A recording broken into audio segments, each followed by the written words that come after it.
Isang maganda at malamig na umaga sa ating lahat. Ito po ang ating ulat panahon ngayong linggo, January 25, 2026.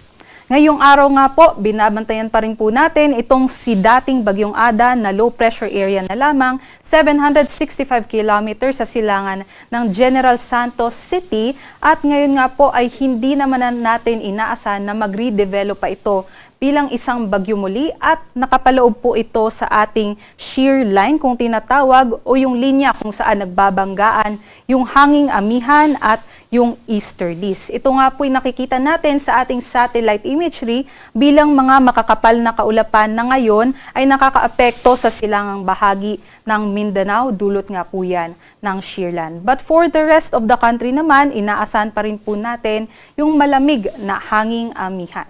Kaya't ngayong araw nga po, inaasahan po natin na magiging maulap pa rin na may mga pag-ambon dito po sa may eastern section ng Luzon from Cagayan Valley, Cordilleras, down towards Bicol region. But for the western section naman po ng Luzon area, inaasahan naman po natin mas mababa naman po yung tsansa ng mga pag-ulan. So partly cloudy na lamang or bahagyang maulap hanggang sa maulap po yung ating panahon at meron lamang po tayong mga isolated light rains. Ito po yung ating mga agwat ng temperatura. Sa mga aakyat sa Baguio, posible pa rin po na bumaba hanggang 11 degrees Celsius yung ating temperatura doon hanggang 21 degrees Celsius. And for Tuguegarao, 18 to 25 degrees Celsius. Sa Tagaytay, 18 to 27 degrees Celsius. For Metro Manila and Lawag naman po, 20 to 28 degrees Celsius. And for Legazpi, 22 to 28 degrees Celsius.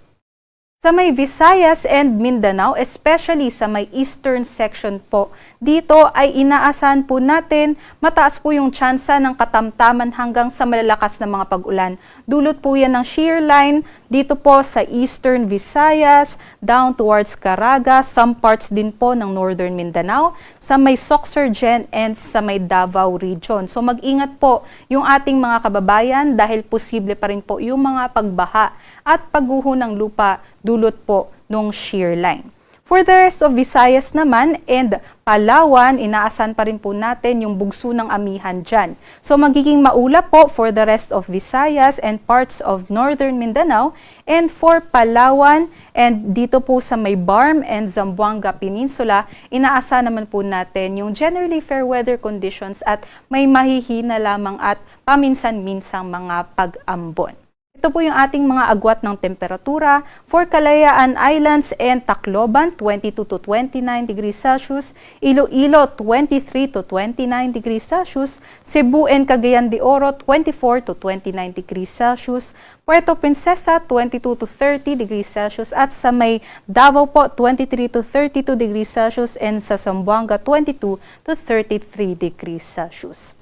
Dahil nga po nitong shear line ay mataas po yung tsansa nga ng mga pag-ulan sa eastern section ng Visayas at Mindanao, kaya't inaabisuhan nga po natin yung mga kababayan natin dyan na maghanda po dahil posible yung 50 to 100 millimeters na mga pag-ulan within 24 hours na maaari pong magdulot ng mga pagbaha at pagguho ng lupa dito po sa mga lalawigan ng Eastern Samar, Southern Leyte, sa may Dinagat Island, Surigao del Norte, Surigao del Sur, Agusan del Norte, Agusan del Sur, pati po dito sa may Davao de Oro and sa may Davao Oriental.